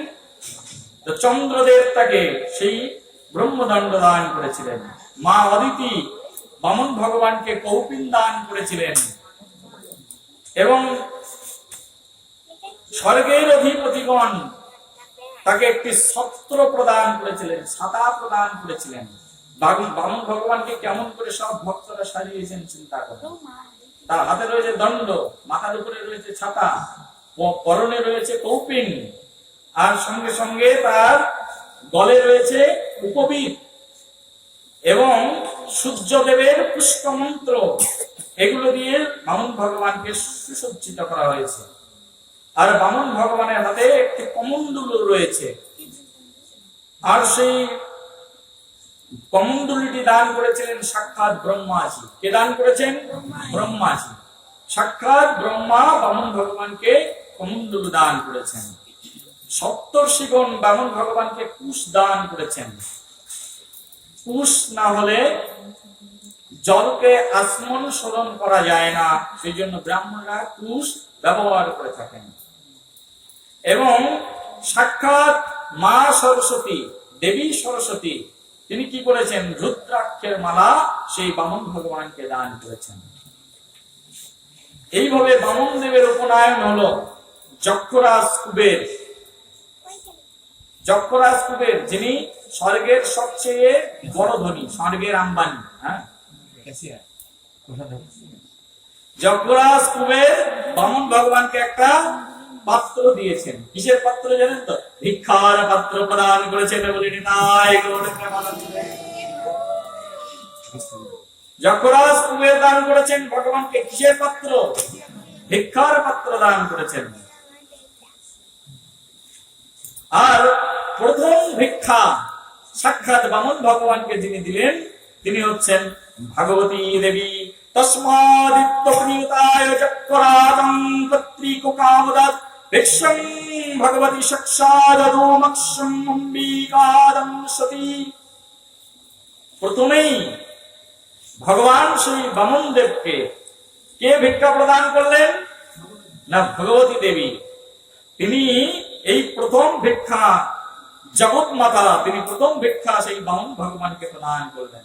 বামন ভগবান আজকে উপবীত ধারণ করে উপনয়ন সংস্কার নিয়ে এমন সুন্দর সাজে তিনি সুসজ্জিত হয়েছেন। আর বামন ভগবান এমন ভাবে তিনি সমাদৃত হয়েছেন যে বামন ভগবান যখন এইভাবে সবকিছু নিয়ে সুসজ্জিত হয়েছেন, তার ব্রহ্ম তেজ দর্শন করে দেব দেবতারা পর্যন্ত অভিভূত হয়ে গেলেন। কারণ দেবকুলেই তো জন্মগ্রহণ করেছেন। দেবতাদের মায়ের নাম কি? অদিতি। আর অদিতিকে কেন্দ্র করেই আজকে সাক্ষাৎ কৃষ্ণচন্দ্র ভগবান তিনি বামন রূপে আবির্ভূত হয়েছেন। আর বামন ভগবান যখন আবির্ভূত হয়েছেন তখন এত শত দানের প্রভাবের কারণে ব্রহ্মাজির দান, মুনি ঋষিগণের দান, কুবের মহারাজের দান, ভগবতী দেবীর দান, সকলের দান গ্রহণ করে আজকে ভগবান বামনদেবকে এত সুন্দর দেখাচ্ছে, তার ভিতর থেকে এমন ব্রহ্মজ্যোতি বের হচ্ছে যে সেই ব্রহ্মজ্যোতিতে দ্বিতীয় সূর্য মনে হচ্ছে যে আজকে উদয় হয়েছে। একটা সূর্য তো সমগ্র পৃথিবীর আলোকে বিদরিত করে, আর বামন ভগবান যখন তিনি এইরকম উপনয়ন সংস্কার নিয়ে সবার সামনে দাঁড়ালেন, সবাই দেখে অবাক হয়ে গেলেন যে বামন ভগবানের দেহ থেকে যে জ্যোতিচ্ছটা বের হচ্ছে, সেই জ্যোতিচ্ছটা শুধু বাইরের অন্ধকার নয়, হৃদয়ের মধ্যে লুকিয়ে থাকা অন্ধকার পর্যন্ত বামন ভগবানের দেহ জ্যোতি থেকে একদম সবকিছু বিদরিত হয়ে যাচ্ছে। বলি গৌর প্রেমানন্দে। আরে সূর্যের আলো তো শুধুমাত্র বাইরের অন্ধকারকে দূর করতে পারে, পারে কি পারে না? কিন্তু বামন ভগবান যখন দাঁড়িয়েছেন, বামন ভগবানের দেহ থেকে এমন জ্যোতি বের হচ্ছে, সেই বামন ভগবানের দেহ রশ্মিচ্ছটা থেকে হৃদয়ের ভিতরের যে অন্ধকার, সেই হৃদয়ের ভিতরের অন্ধকার পর্যন্ত বিদূরিত হয়ে যাচ্ছে। অর্থাৎ বামন ভগবানকে কেউ যদি একবার দর্শন করবেন, তাহলে তার হৃদয়ের অন্ধকারও দূর হয়ে যাবে, তার বাইরের অন্ধকারও দূর হয়ে যাবে।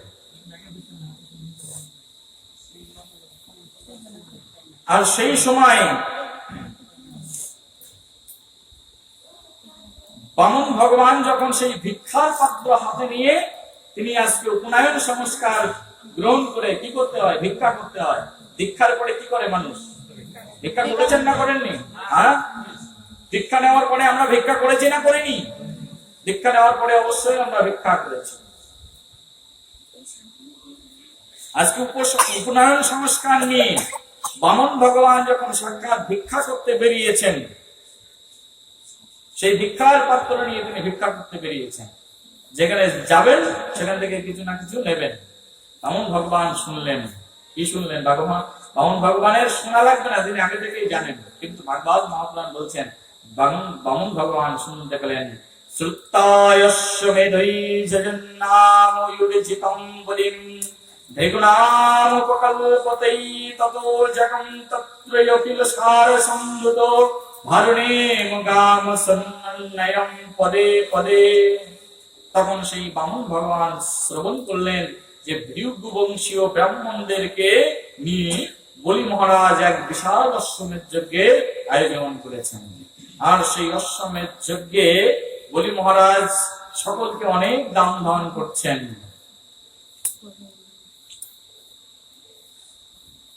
আর তিনি কাউকে কোনো কিছুতেই ফিরাচ্ছেন না। এই কথা শ্রবণ করে তখন বামন ভগবান ভাবলেন, আমার ভিক্ষা করার উপযুক্ত জায়গা আমি পেয়ে গেছি। কোথায় যাবেন এবার? বামন ভগবান এখন চলেছেন বলি মহারাজের কাছে। আর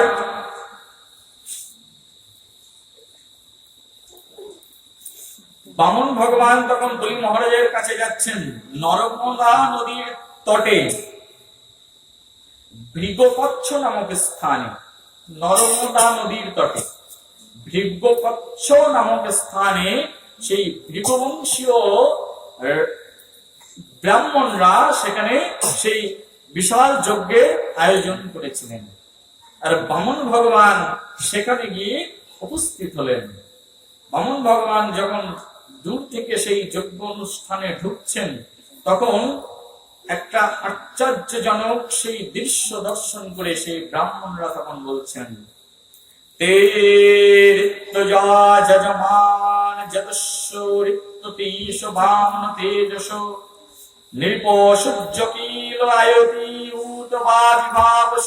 কুমার অত বিদৃক্ষয়া কৃত্য। যে ব্রাহ্মণরা সেখানে বসে সেই অশ্বমেধ যজ্ঞের আয়োজন করেছেন, সেই ব্রাহ্মণরা তখন বামনদেবের তেজ প্রভাবকে বুঝতে না পেরে তারা জিজ্ঞাসা করছেন, একজন আর একজনের সঙ্গে বলছেন, আচ্ছা বলো তো দেখি, এখানে কি সূর্যদেব স্বয়ং আমাদের যজ্ঞ দর্শন করতে আসলো, নাকি সনত কুমারগণ এখানে এসে উপস্থিত হয়েছেন, নাকি অগ্নি দেবতা আমাদের যজ্ঞ দর্শন করে সন্তুষ্ট হয়ে এখানে আসছেন? দেখো চারিদিকে আলোকিত হয়ে গেল, চারিদিকে ঝলমলে হয়ে গেল। সাক্ষাৎ ভগবান যদি কোথাও উপস্থিত হবে, সেখানে কি হবে? সেখানে আনাচে কানাচের অন্ধকার যেমন দূর হবে, সেই ব্রাহ্মণদের হৃদয়ের মধ্যেও যেটা অন্ধকার আছে সেটাও দূর হয়ে যায়। বামন ভগবান যখন সেখানে দূর থেকে প্রবেশ করছেন, সবাই বলছেন, বলা বলি করছেন, দেখে মনে হচ্ছে সূর্যদেব আসছে, কেউ বলছে না অগ্নিদেব আসছে, কেউ বলছেন না সনত কুমারগণ আমাদের যোগ্য দর্শন করে সন্তুষ্ট হয়ে আসছেন। কিন্তু সূর্যদেব নয়, চন্দ্রদেব নয়, কে এসেছেন? সাক্ষাৎ বামন ভগবান সেখানে এসে উপস্থিত হয়েছেন। আর বামন ভগবান যখন সেখানে এসে উপস্থিত হয়েছেন, বামন ভগবানের হস্তে রয়েছে দণ্ড, মস্তকের উপরে রয়েছে ছত্র এবং জলপূর্ণ কমণ্ডল হাতে নিয়ে সেই অশ্বমেধ যজ্ঞের মণ্ডপে এসে বামন ভগবান আজকে উপস্থিত হয়েছেন। আর বামন ভগবান যখন সেই যজ্ঞ স্থলে এসে উপস্থিত হয়েছেন, তখন সঙ্গে সঙ্গে ব্রাহ্মণগণ সেই ছোট্ট একটা কুমারকে দর্শন করে, বামন ভগবানের তো বয়স বেশি নয়, নবীন উপনয়ন সংস্কার নিয়েছেন, সেই ছোট্ট ব্রাহ্মণ কুমারকে দর্শন করে সব ব্রাহ্মণরা উঠে দাঁড়ালেন। তার তেজ দেখে সব বৃদ্ধ বৃদ্ধ ব্রাহ্মণ তাকে কি করলেন? প্রণাম নিবেদন করলেন। যজমান প্রমীরিত দর্শনীয়ং মনোহারমং রূপ রূপ পয়ব্যয়ং তস্মাদাসনো মহারতঃ। কি হলো সেখানে? যার দেহের প্রতিটি অঙ্গ দেহের সৌন্দর্যের অনুরূপ, সেই ভগবান বামন দেবকে দর্শন করে বলি মহারাজ অত্যন্ত আনন্দিত হয়ে তিনি আসন ছেড়ে দিলেন এবং আসন ছেড়ে দিয়ে বামন ভগবানের সম্মুখে সেখানে এসে উপবিষ্ট হলেন। ভগবান বামন দেবকে, সেই ব্রাহ্মণ কুমারকে দর্শন করে বলি মহারাজ তখন এত আনন্দিত হলেন, এত তেজস্বী বালক তিনি আগে কখনো দর্শন করেননি।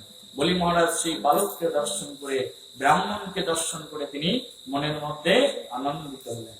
শাস্ত্রে বর্ণনা করা রয়েছে, যদি ব্রাহ্মণ দর্শন হয়, যদি কোনোদিন সকাল সকাল বৈষ্ণব দর্শন হয়ে যায়, তাহলে কি করতে হবে? আমাদের অবশ্যই মনের মধ্যে আনন্দ করতে হবে। ব্রাহ্মণ বৈষ্ণবকে দর্শন করলে কি করা উচিত? মনের মধ্যে আনন্দ করা উচিত। আজ বলি মহারাজ সাক্ষাৎ ওষুধ হলেও তার হৃদয়ের মধ্যে ব্রাহ্মণ দেখে কি তৈরি হয়েছে? আনন্দ তৈরি হয়েছে। বলি মহারাজ অসুর হলেও তিনি ছিলেন ব্রাহ্মণ ভক্ত, তিনি ছিলেন বিপ্র ভক্ত। আর এই কারণে যখন একজন এইরকম সুন্দর ব্রাহ্মণ সেখানে এসে উপস্থিত হয়েছেন, অল্প বয়সী ব্রাহ্মণ, যাকে দর্শন করে মনে হচ্ছে তিনি সাক্ষাৎ সাধনায় সিদ্ধ হয়ে এখানে এসে উপস্থিত হয়েছেন, আর সেই সিদ্ধ ব্রাহ্মণকে দর্শন করে বলি মহারাজ তখন আনন্দিত হয়ে তখন তাকে আসন প্রদান করলেন।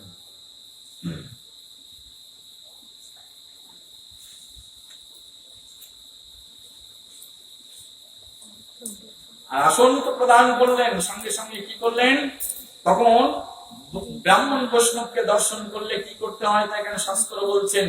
সু আগতেনো অভিনন্দন যত পদৌ ভগবতো বলি অবিনিচ্যর্চয়ামাসু মুক্ত সঙ্গ মনোরমম। বলি মহারাজ যখন দেখলেন যে এই দিব্য পুরুষ, যার দৃষ্টিতেই, যার চোখের দিকে চোখ রাখলেই চোখ ঝলসে যাচ্ছে, যার চোখের দিকে তাকালেই, যার রূপের দিকে তাকালেই মন হরণ হয়ে যাচ্ছে, এমন মনোহরকারী একজন ব্রাহ্মণ আমার গৃহে এসেছেন, আমি অত্যন্ত ধন্য হয়েছি। আর ধন্য ধন্য বচনে তখন বলি মহারাজ সেই বামন ভগবানকে তিনি অভিনন্দন করলেন এবং তার পাদদয় প্রস্ফলন পূর্বক তাকে অর্চনা করলেন। কার পাদদয় প্রস্ফলন করলেন? বামন ভগবানের পাদদয় প্রস্ফলন করলেন। আর পাদদয় প্রস্ফলন পূর্বক তার অর্চন করলেন। অর্থাৎ ব্রাহ্মণ বৈষ্ণবকে ঘরে নিয়ে কি করা উচিত? তাকে অর্চন করা উচিত, পূজা করা উচিত। এই প্রথা আগের যুগে ছিল, এখন হয়তোবা আমরা কালের স্রোতের কারণে সেই প্রথা ভুলে যেতে বসেছি। তৎপদো শৌচং জনকল্মাস্যপহং সধর্মো বিদ্যু দদ্দতো সুমঙ্গলং যদদেব গিরিশচন্দ্র মূলে দদ্ধরা ধর্মা পরয়ুচা ভক্ত। দেবাদিদেব চন্দ্রমৌল মহাদেব পরম ভক্তি সহকারে ভগবান শ্রী বিষ্ণুর পদ্ম উদ্ভূত গঙ্গাকে মস্তকে ধারণ করেন। কে ধারণ করেন মস্তকে গঙ্গাকে? শিবজি মহারাজ। আর গঙ্গার জন্ম তো তার থেকে।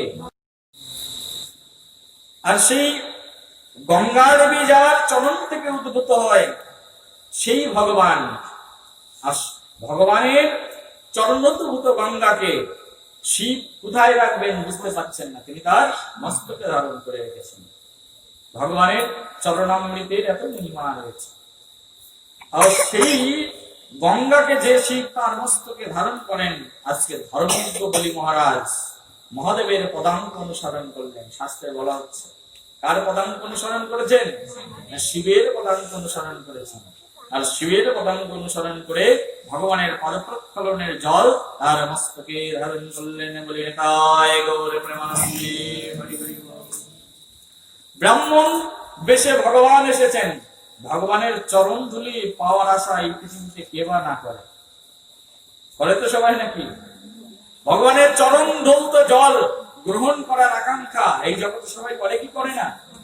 সাক্ষাৎ ভগবান যখন গৃহে এসেছেন, আজকে বলি মহারাজ সেই ব্রাহ্মণ ভগবানকে কি করেছেন? তার পদধৌত করেছেন। আর পদধৌত জল তিনি একদম শিবের মতো তার মস্তকে ধারণ করেছেন। কত বড় সুকৃতিমান ছিল চিন্তা করুন এই বলি মহারাজ। তখন বলি মহারাজ সেই ব্রাহ্মণ বেশি ভগবানকে যখন তার চরণ ধৌত জল মস্তকে ধারণ করলেন, খুব আদর করলেন, অর্চন করলেন, অর্চন করে সুন্দর সিংহাসনে বসালেন। তারপরে সেই ভগবান বামন দেবকে তখন বলি মহারাজ বলছেন, স্বাগতং তে নবস্তভ্যং ব্রাহ্মণ কিংকরবান্তে ব্রহ্মশ্রেণং তপোশক্ষ্মতস্য পুরস্বরারম। তখন বলি মহারাজ নিজেই সেই বামন ভগবানকে বলছেন, হে ব্রাহ্মণ, আমি আপনাকে আন্তরিকভাবে স্বাগতম জানাই। স্বাগতম যেমন কর্মের মধ্য দিয়ে জানাতে হয়, তদনুরূপ ভাবে মুখের মধ্য দিয়েও কি করতে হয়? আমাদেরকে অভিনন্দন জানাতে হয় ব্রাহ্মণ বৈষ্ণবকে দর্শন করে। সেই জন্য আমাদের অবশ্যই মুখ খোলা রাখতে হবে। মুখে অবশ্যই টেপ মেরে বসে থাকলে চলবে না। কিছু মানুষ রয়েছে যারা মুখে টেপ মেরেই বসে থাকে। বাড়িতে অতিথি আসলে, ব্রাহ্মণ বৈষ্ণব আসলে মুখে টেপ লাগিয়ে বসে থাকলে চলবে না। কি করতে হয়? মুখ পেয়েছি কিসের জন্য? কৃষ্ণের গুণকীর্তন করবার জন্য, আর কৃষ্ণ ভক্তের গুণকীর্তন করবার জন্য। আজকে ব্রাহ্মণ যখন ঘরের মধ্যে এসেছেন, তখন সেই ব্রাহ্মণকে তো প্র্যাকটিক্যাল অর্চন করেছেন, পূজা করেছেন, সঙ্গে সঙ্গে সুন্দর ভাষা দিয়ে তাকে অভিনন্দন জানাচ্ছেন। আপনি আমার সৎসহ্য প্রণতিপাত গ্রহণ করুন। দয়া করে আমাকে বলুন আপনার আগমনের উদ্দেশ্য কি, বা আপনার জন্য আমি কি করতে পারি।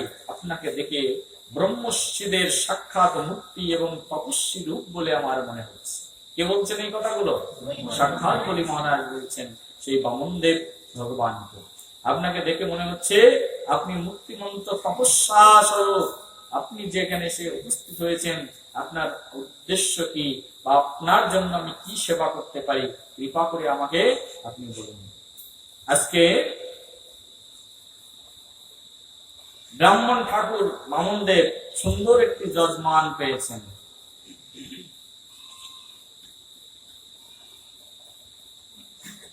তো তখন বামন ভগবান আরো সুন্দর একটি উক্তি, বামন ভগবানকে উদ্দেশ্য করে বলি মহারাজ আরো সুন্দর একটি উক্তি করেছেন। শুনবেন নাকি? সুন্দর একটি উক্তি করেছেন। কি উক্তি?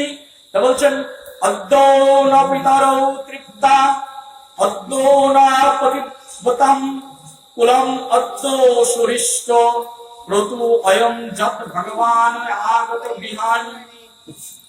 ব্রাহ্মণ ঠাকুরকে বলছেন, হে ভগবান, আপনি যে আমার গৃহে আগমন করেছেন, উপস্থিত হয়েছেন, তাই আমার পূর্বপুরুষগণ অত্যন্ত পরিতৃপ্ত হয়েছেন, আমার বংশ পবিত্র হয়েছে। এই যজ্ঞ অনুষ্ঠান এখন মনে হচ্ছে যথাযথভাবে সম্পাদন হবে। মনে করুন এখানে খুব সুন্দর অনুষ্ঠান হচ্ছে, ভাগবত কথা হচ্ছে। ভাগবতের মধ্যে যদি অনেক বড় মহন্ত এসে উপস্থিত হন, আমাদের আনন্দ হবে কি হবে না? তাদেরকে কিভাবে স্বাগতম জানাতে হবে? এই যে বলি মহারাজ স্বাগতম জানাচ্ছেন।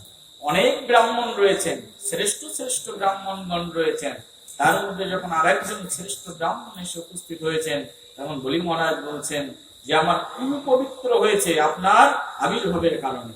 প্রকৃতপক্ষে কারোর বাড়িতে যদি ব্রাহ্মণ বা বৈষ্ণব প্রবেশ করে, তাহলে সে যেমন পবিত্র হয়, তার কুলও কি হয়? পবিত্র হয়। বলছেন আমার পূর্বপুরুষরা অত্যন্ত তৃপ্ত হয়েছে। কারোর বাড়িতে যদি এরকম যজ্ঞ অনুষ্ঠান হয়, ভাগবত যজ্ঞ অনুষ্ঠান হয়, শাস্ত্রে বলা হচ্ছে যে তার পূর্বপুরুষগণ কি হয়? তৃপ্ত হয়ে যান। আর পূর্বপুরুষগণ তৃপ্ত হয়ে সেই ব্যক্তির উপরে কি করেন? আশীর্বাদ প্রদান করেন। আজকে যেখানে এই সুন্দর ভাগবত কথা হচ্ছে, এই বংশের যারা পূর্বজগণ রয়েছেন, তারা আজকে খুব আনন্দ পাচ্ছেন যে আমার ভিটের উপরে আমার বংশধরগণ যাদেরকে আমি রেখে গেছি, তারা আজকে একটা ভাগবত অনুষ্ঠানের আয়োজন করেছে। আর সেই ভাগবত অনুষ্ঠানে সেই ভাগবত কথা তারা যেখানেই আছে না কেন, সেখান থেকে শুনেই তারা সেখানে বসে বসেই আপনাদেরকে কি করছেন?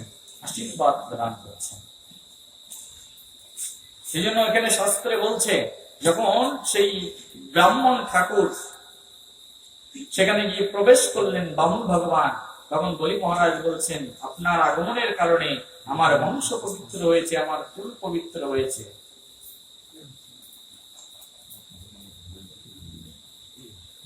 আর আপনার যে পদধৌত জল আমি গ্রহণ করলাম, আপনার সেই পদধৌত জলের দ্বারা আমার মনে হচ্ছে যেন আমি সমস্ত পাপ থেকে কি হয়েছে?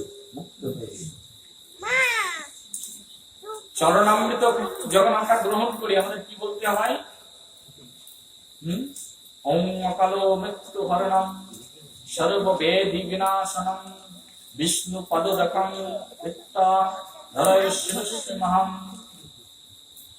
যখন বিষ্ণুর পদদক আমরা গ্রহণ করি, আমাদের অকাল মৃত্যু থেকে কি হয়? পরিত্রাণ পেয়ে যায়। ভগবানের চরণামৃত কেউ যদি তার একবার তিনি ধারণ করেন তার মস্তকে, তার কি হয়? তাহলে তার সব ব্যাধি মুক্ত হয়ে যায় এবং অকাল মৃত্যু থেকে তিনি মুক্তি লাভ করতে পারেন। যেখানে বলি মহারাজ বলছেন যে আপনার পদধৌত জল পানে আমি সমস্ত পাপ থেকে মুক্ত হয়েছি। আপনার ক্ষুদ্র চরণ কমলের স্পর্শ দ্বারা সারা পৃথিবী যেন আজকে পবিত্র হয়েছে। কে বলছেন এ কথা? বলি মহারাজ। একজন অসুর তাই সে কতটা স্তব করতে পারে ভগবানের চিন্তা করে। অসুর কুলে জন্মগ্রহণ করে বলি মহারাজ বলছেন আপনার চরণ দ্বারা আগমনের কারণে আজ সমগ্র পৃথিবী পবিত্র হয়েছে। আমি ধন্য হয়েছি আপনার আগমনের কারণে। এইভাবে একের পর এক এইভাবে স্তব করে চলেছেন বলি মহারাজ। স্তব করতে করতে বলি মহারাজ সুন্দর সুন্দর স্তব করে ভগবানকে যখন সন্তুষ্ট করেছেন, ভগবান এতক্ষণ পরে এইবার বামন রূপ ভগবান সেই বলি মহারাজকে উদ্দেশ্য করে তখন তিনি মুখ খুলেছেন। কে মুখ খুলেছেন? বামন দেব ভগবান তখন মুখ খুলেছেন। আর বামন ভগবান তখন সাক্ষাৎ বলছেন ভগবানের কথাগুলো। এবার শুনুন, শুনলাম কার কথা? বলি মহারাজের কথা। কত স্তব করেছেন ভগবানকে। এখন বলি মহারাজের স্তব শ্রবণ করে সাক্ষাৎ ভগবান তখন বলছেন, ভগবান বলছেন শ্রী ভগবান ইউবাচ বচো তব এতৎ জনদেব সন্নিত্যং কুলরুচিতং ধনমজুতং যশকরম যস্য প্রণানম ভৃগবো সংপ্রসরায়পি তমঃ কুলবৃদ্ধে প্রশন্তে। তখন ভগবান বলছেন হে রাজন, বলি মহারাজকে রাজন বলে সম্বোধন করেছেন। আপনি যথার্থই মহান। ভগবান ভক্তের প্রশংসা করছেন, বলছেন আপনি যথার্থই মহান। কারণ ভৃগুবংশীয় ব্রাহ্মণদের দ্বারা আপনি উপদেশ লাভ করে এই সুন্দর যজ্ঞের আয়োজন করেছেন।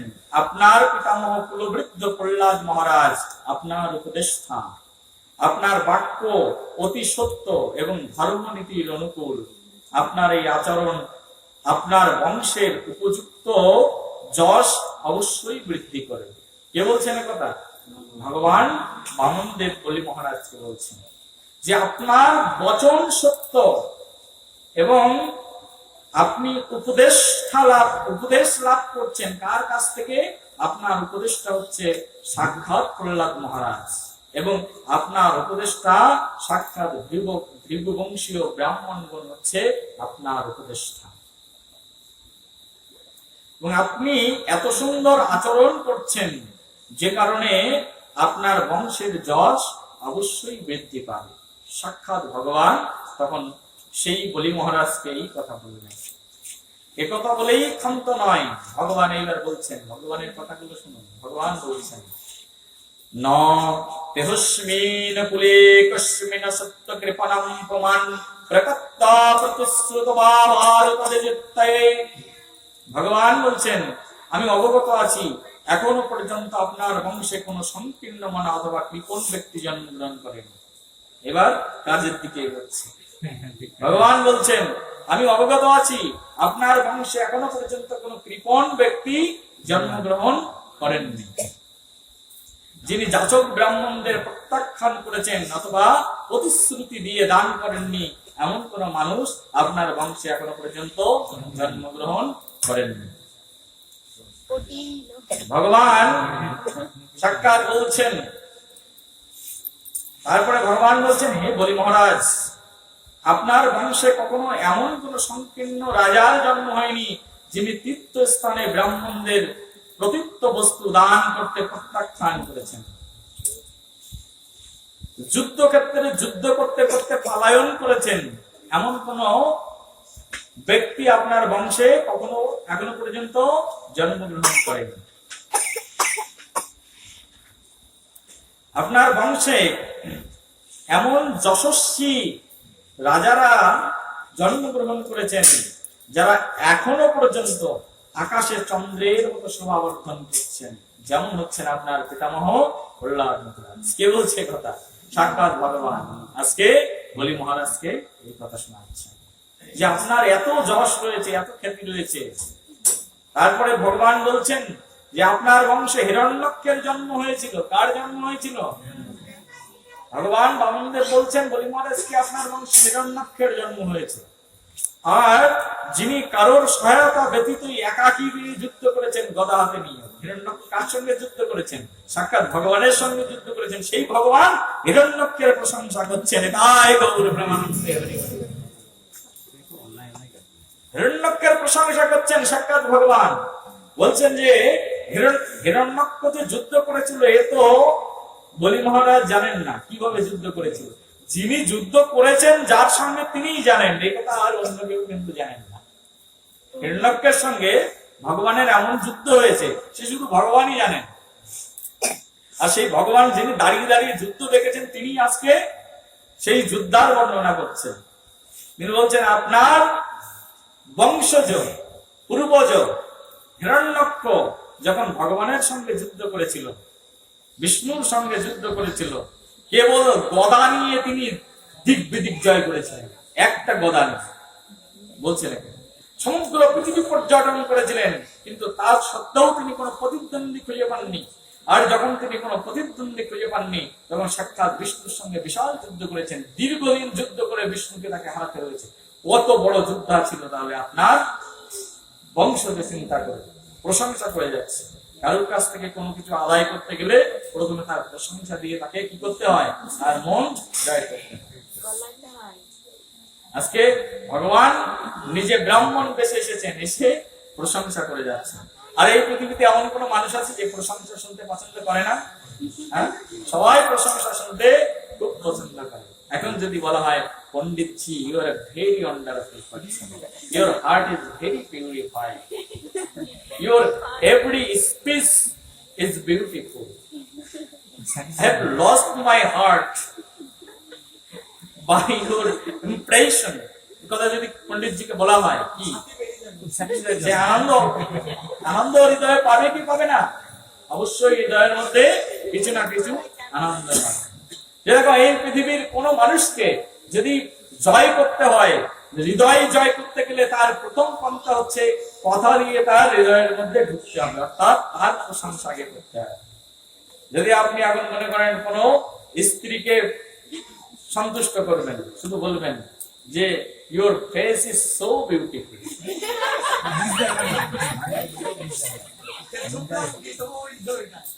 আর বলেন তোমাকে এত সুন্দর দেখাচ্ছে, মনে হচ্ছে যেন স্বর্গের অপ্সরারাও তোমার কাছে একদম লজ্জা পেয়ে যায়। স্ত্রী যেন একটু সন্তুষ্ট হয়ে যায়, কি বিউটিফুল মেকআপ তুমি করেছো। আনন্দ পাবে কি পাবে না? কাউকে প্রশংসা করবে না। আর পুরুষদের প্রশংসা কি? তাদের কিন্তু রূপের প্রশংসা নাই, বীরত্বের প্রশংসা। সত্যি তোমার your personality very strong, I like your personality, you are a very active person. যদি তার পার্সোনালিটির প্রশংসা করা হয়, তার বীরত্বের প্রশংসা করা হয়, কর্মের প্রশংসা করা হয়, পুরুষরা একদম খুব আনন্দ পাবে কি পাবে না? পুরুষরা খুব আনন্দ পাবে। আজকে সাক্ষাৎ ভগবান তিনি বলি মহারাজকে আনন্দ প্রদান করছেন। কিভাবে আনন্দ প্রদান করছেন? তার প্রশংসা করে। বলি মহারাজকে হিরণ্যকের কথা শোনালেন যে হিরণ্যক আপনার বংশে জন্মগ্রহণ করেছে না, তার সেই বিশাল সংগ্রামের কথা তিনি তখন শোনালেন।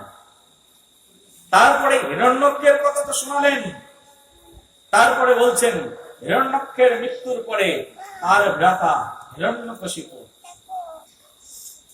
ঘাতি ঘাতি বিষ্ণুকে হত্যা করবার জন্য তার বাসস্থানে উপস্থিত হয়েছিলেন। এখানে বলছেন যে তম আয়ন্তম সমলক্ষ শূল পানিনাম কৃতন্তবৎ অশোকালগ্ন বিষ্ণু মায়াবীনম বরহ। হিরণ্যকশিপুকে শূল হস্তে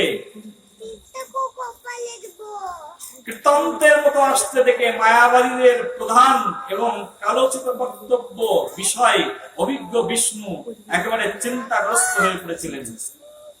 সেই হিরণ্যকশিপু যখন শূল নিয়ে ভগবান বিষ্ণুর দিকে কি করছিলেন, ছুটে আসছিলেন, তখন বলছেন যখন হিরণ্যকশিপু ছুটে আসছিল না ভগবান বিষ্ণুর দিকে, তখন ভগবান বিষ্ণু তাকে দর্শন করে ভয়ভীত হয়ে গেছে। সত্যি সত্যি ভগবান ভয়ভীত হয়েছে, কারণ ভগবান নিজের মুখে বলেন নাকি? তার সেই কালচক্র বিশাল শূল দর্শন করে ভগবান নিজে পর্যন্ত কি হয়েছে, ভয়ভীত হয়ে গেছেন। সে এইরকম তীব্র বেগে ক্ষিপ্র বেগে ভগবানের দিকে নিয়ে গিয়ে আসছিলেন। কারণ যোদ্ধা মানে কি? সমানে সমানে যুদ্ধ করতে হবে তো। কারা তারা? সেই স্বর্গের জয় বিজয় মল্ল যোদ্ধা। তারা ভেবেছিলেন যে ভগবানের সঙ্গে যুদ্ধ করার মতো ক্ষমতা একমাত্র আমাদের ছাড়া আর কারো নেই। ছোটখাটো যোদ্ধা নয় তো, হিরণ্যক আর হিরণ্যকশিপু অনেক বড় যোদ্ধা। ভগবান দীর্ঘক্ষণ ধরে তাদেরকে যুদ্ধ করেছেন। যে ভগবান সেকেন্ডের মধ্যে সমগ্র পৃথিবীকে প্রলয় করে দিতে পারেন, পারেন কি পারেন না? সেই ভগবান কিন্তু সেকেন্ডের মধ্যে ইচ্ছা করলে একটা অসুরকে হারাতে পারেন। একটা অসুরের সঙ্গে অনেক বছর ধরে ভগবানকে যুদ্ধ করতে হয়, কারণ অসুররা সেই বীর রস, সেই মল্ল যুদ্ধের রস গ্রহণ করবার জন্য তারা বাসনা করে সেই গোলকবৃন্দাবন থেকে চুপ হয়ে এই পৃথিবীতে অবতীর্ণ হয়েছেন।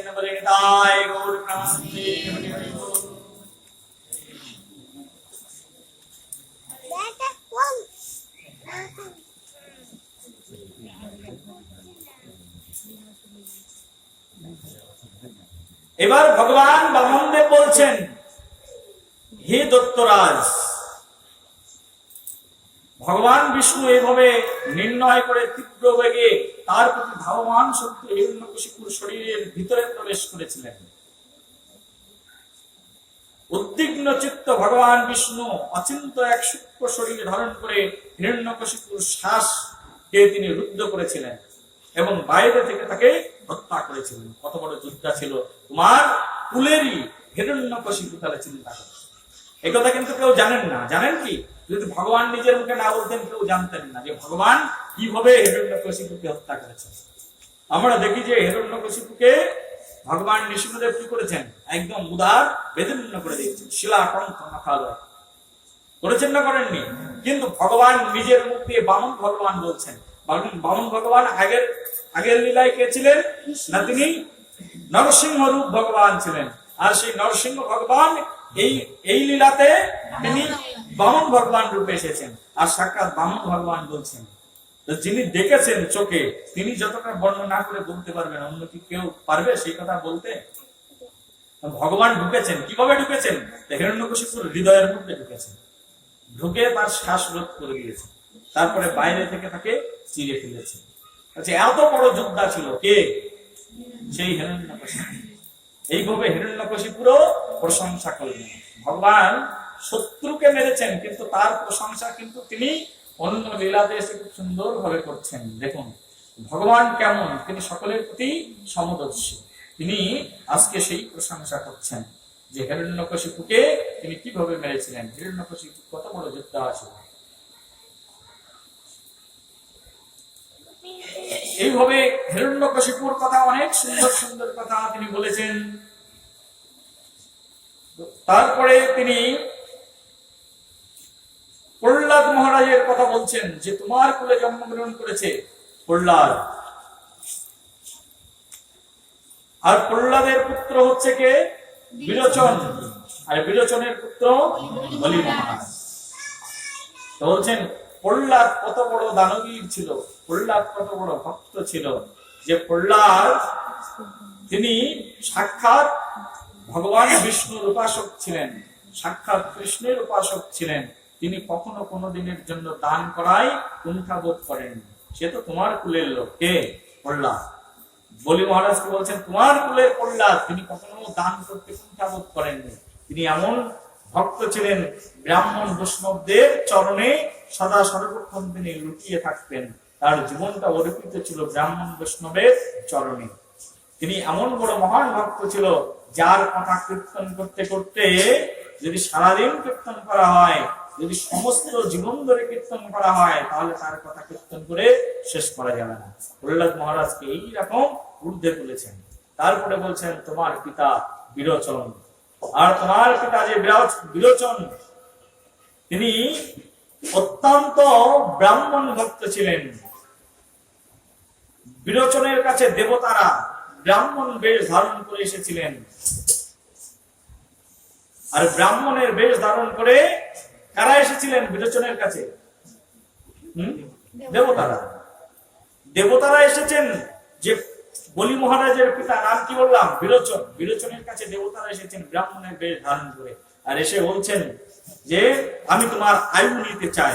ব্রাহ্মণ যখন আয়ু নিতে চেয়েছেন, বলছে ব্রাহ্মণকে দান করা আমার একমাত্র কর্তব্য। তখন সাক্ষাৎ বিরোচন, বলি মহারাজের পিতা, নিজের আয়ুটা সেই দেবতাদেরকে, ব্রাহ্মণের ছদ্মবেশ ধারণকারী দেবতাদেরকে তিনি সেই নিজের আয়ু পর্যন্ত দান করে দিয়েছেন বলে তাই গৌরে প্রেমানন্দ।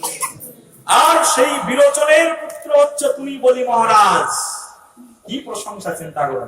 একদম কুলের প্রশংসা কি করে করতে করতে ভগবান এসেছেন। হিরণ্যক্ষ থেকে হিরণ্যকশিপু থেকে শুরু করে, তারপরে প্রহ্লাদ থেকে শুরু করে, তারপরে বলছেন যে তোমার পিতা বিরোচন এত বড় দানবীর ছিল যে তিনি নিজের আয়ুটা পর্যন্ত দান করে দিয়েছেন ব্রাহ্মণদের। এত বড় ব্রাহ্মণ ভক্ত ছিল, আর সেই কুলের তুমি হচ্ছ বলি মহারাজ।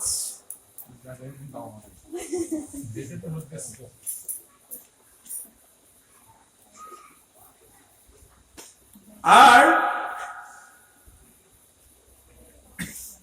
বলি মহারাজকে তখন বলছেন যে সেই শ্রেষ্ঠ কুলে যাদের জন্ম হয়েছে তাদের মনোবৃত্তিও অত্যন্ত শ্রেষ্ঠ হয়।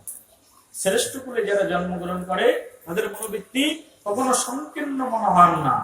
অর্থাৎ শ্রেষ্ঠ কুলে যদি এই পৃথিবীতে কেউ জন্মগ্রহণ করবে, তার মনটা অবশ্যই শ্রেষ্ঠ হবে। ভালো গুরুর শিষ্য যেমন ভালো হয়, তদনুরূপ ভাবে শ্রেষ্ঠ কুলের ব্যক্তিত্ব অবশ্যই শ্রেষ্ঠ হয়ে থাকেন। এই সব কথা তখন সেই বলি মহারাজকে তিনি খুব সুন্দর করে প্রশংসা করছেন। প্রশংসা করে তখন বলছেন ভবান অচিরাত অনুধর্মান স্থিত গৃহ মেদিভি ব্রাহ্মণ্যে পূর্বেজো সুরৈন্যে চ যুদ্ধম কৃতিভি। অর্থাৎ গৃহস্থ আশ্রমে যদি কেউ অবস্থিত থাকে, সেই মহাত্মার ব্রাহ্মণের, সেই মহাত্মার কর্তব্য হচ্ছে ব্রাহ্মণ বৈষ্ণবকে কি করা?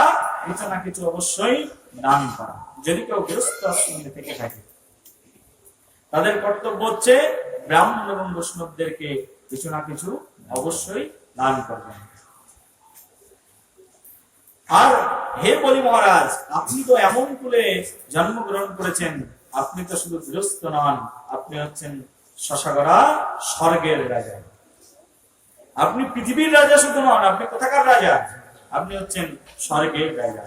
আর আপনার উদারোচিত মনোভাবের জন্য আপনি স্বর্গের রাজা হতে পেরেছেন। বলি মহারাজের তো খুব আনন্দ হলো, কি হলো না? আপনার উদারোচিত মনোভাবের জন্য আপনি স্বর্গের রাজা হতে পেরেছেন। আপনি অত্যন্ত উদার, ভগবান বলছেন আপনি অত্যন্ত উদার।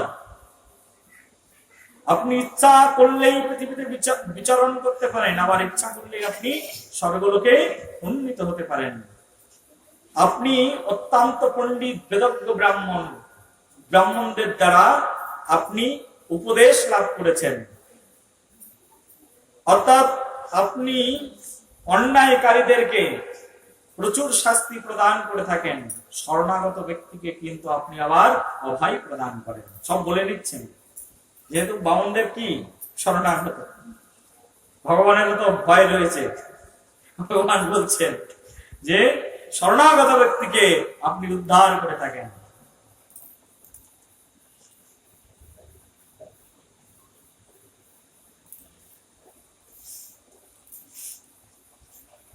তখন এইভাবে বলতে বলতে